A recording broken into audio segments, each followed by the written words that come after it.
Hey there, gorgeous. Hope you're having a great day. It's such a pleasure to see you. Today I'm going to be sharing with you some really weird but funny and fascinating beauty procedures that existed through the 20s, 30s, and 40s. So if you love history and you love makeup, this video is for you. I have pictures for all of these too. Just wait. The first beauty procedure I have to share with you looks really weird. It's very, I don't think that I would do most of these because they're so weird looking. They would try to freeze freckles off of women with carbon dioxide. And this was very popular in the 30s. Doesn't that look awful? So what's happening here is she has her eyes covered with these plugs. Nostrils are filled with something for protection. And then they had to breathe through a tube. No, thank you. I'm good. When you went to the beauty salon in the 20s, it wasn't like the hair dryers that we have now. The ones that come over your head and you just sit there and wait for your hair to dry. Nope. It was like walking into a wind tunnel. They had these massive blow dryers that you would sit in front of and blow dry your hair. I mean, can you imagine? I'm sure it was effective. Although you look at that picture though, that woman does not look pleased. You know, like you can just see the discomfort on her face. I mean, goodness knows how strong that wind is coming at her, but I don't know that I would like to sit there for that. In the 1930s, Max Factor was very popular at the height of his game, and he had created this device that was able to measure and analyze facial flaws. Looks like something out of a horror movie. I mean, it really does. So this is placed around the head and the face, and it has a micrometer that uses flexible metal strips to align with the person's facial features. The screws holding the strips in place allow for 325 adjustments, enabling the operator to make fine measurements with a precision of 1/1000th of an inch. Now, if you're wondering what the purpose of this device is, because I was pretty curious myself, the reason that it was used was to find these supposed flaws in order to use corrective makeup to either enhance or subdue the flaw. Thank goodness we're not using anything like this now, and we've come up with much more modern techniques to be able to see this, but it's really interesting to see the ground roots of where some of these techniques and things come from, for lack of a better word. In the 1940s, they had these slenderizing salons. Salons that you would go to for weight loss and for getting more thin. And they had a ton of weight loss devices that you could find within these salons.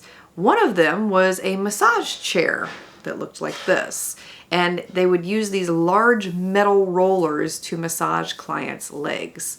Hey, I personally don't like exercising. I dread it when I do it, but I don't know that I could sit there for that. The sunscreen was invented in 1932. Did you know that? I didn't know that. I had to look it up because this next procedure says that this was created because sunscreen hadn't been invented, but sunscreen was invented in 1932.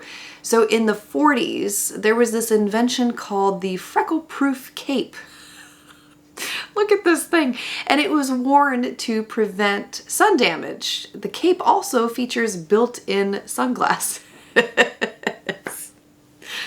Okay, I just have to say, whatever works. You know, if you want to go around the pool looking like a ghost, that's your thing. I say, do you. Now, whether or not sunscreen was readily available, who knows? But it was invented prior to these capes being invented, so I don't know the whole story there, but I found that rather interesting, so I wanted to let you know that part of it.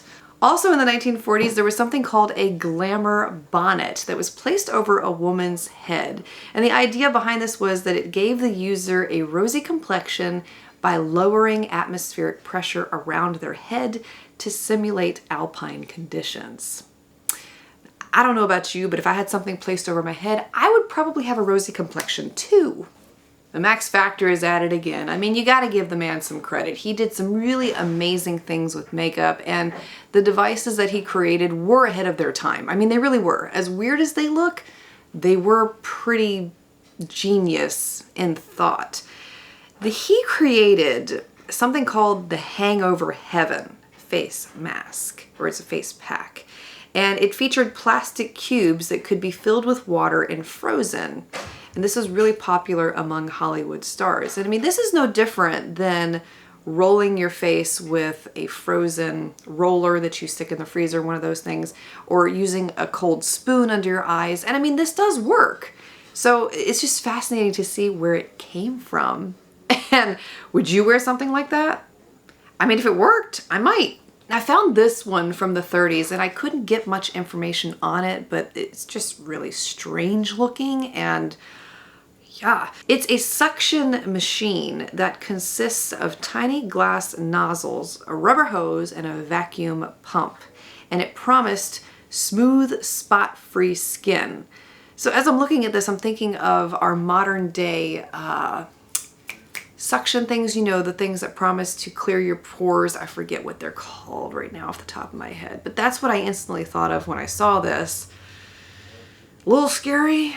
And I gotta say, the little suction devices are a little scary too. And we know that they can break capillaries, and yeah, probably not something you want to be putting on your face. And goodness knows how strong this thing must have been. In the 1930s, they started using fruit as face masks. And I don't know if that's where this whole craze of using food on your face came from. Some of them are pretty effective, I will say, but this is just, it's just a weird picture. I had to share it with you just to give you a laugh today. In case you haven't laughed today, I hope you laughed at that. In the 30s and 40s, women would do the most elaborate, crazy things for their hair. And they would spend hours with their hair bundled up in these really crazy looking devices just to achieve a fashionable curled look. I mean, look at that. Would you sit for hours like that? I don't know that I could. Here's another one in Germany, 1929, where this woman is having a hair waving procedure done to her hair. I'm so thankful for curling irons today, aren't you? This looking at stuff like this just makes you so appreciative for some of our modern day devices. Also in the 1940s, there was this really horrific looking mask that women would wear to help open up the pores. It was a full head mask and it had heat in it. The thought process was that it would attempt to stimulate circulation and make the skin look fresh, which does have some truth to it, because when you do put a hot cloth on your face, the same thing happens there. It does help to open up the pores. And in my experience, it does add stimulation to your face and it makes your skin look better. So, I mean, there is some truth there, I feel like. The last one I have to share with you is probably the freakiest, weirdest, like I never would have done this had I lived back in this time, because it is just so... Rubber masks. Yeah, you heard me right. And I mean, there are different ways that you could apply these rubber masks too. Sometimes they would put them on their necks, sometimes they'd put them on their forehead, sometimes they'd put them right here, but they also had full face rubber masks. Why did they wear these? Because they thought they would reduce wrinkles based on the heat and humidity produced by wearing the mask on the face. Vulcanized rubber masks were also very popular in the 1910s. This was a very common cosmetic mask, apparently, and it was used to cleanse and purify the skin. It also helped to eliminate breakouts, according to the articles that I was reading. Whether it's really true or not, which one of these really surprised you? Feel free to share below in the comments. Are there any of these that you would just never do, or would you try them? If you were living in this time, would you have tried any of these? I would really like to know your thoughts on this. I think if it were me, I'd probably be on the side of caution. I just would. I'm like that today, even now. There's certain things that I won't try just because I'm like, I don't know. Just me. Let me know your thoughts. I hope that you enjoyed this video. I hope that you have a beautifully blessed weekend ahead. I speak love, light, peace, and joy into you, and I hope that you have a fantastic weekend ahead.